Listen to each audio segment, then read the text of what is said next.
Kaya nahinala umanong hindi gumana ang emergency locator ng nawawalang eroplano ng Malaysia Airlines ayon sa isang retiradong piloto. Isa pa naman daw Malaysia Airlines sa mga may pinakamalinis na safety record sa Asia. Balita natin ni Bam Alegre.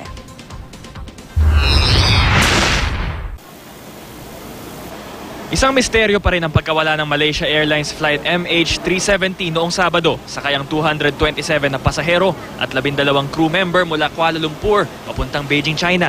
Pero kung ang isang retiradong piloto ang tatanungin, malabo raw na engine failure ang dahilan kung bakit nawalang parang bula ang eroplano.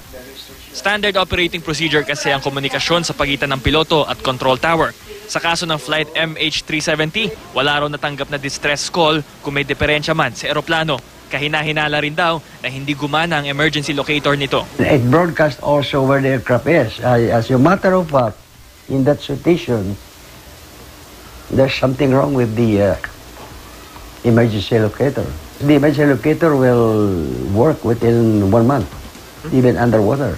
Sabi ni Captain Gaviola, may posibilidad na sumabog ang eroplano sa himpapawid, lalo't naungkat na may mga pasahero na may peking pasaporte. Hanggang ngayon, wala pa ring nahahanap na bakas ng eroplano. Ang Malaysia Airlines daw ang isa sa may pinakamalinis na safety record sa Asia. Gayunman, wala rin daw makakapagsabi kung kailan mangyayari ang isang airplane emergency.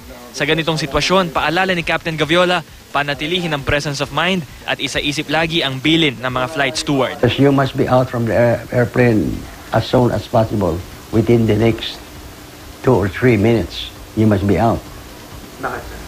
Because it will explode. In that kind of airplane, there are around 9 doors opening.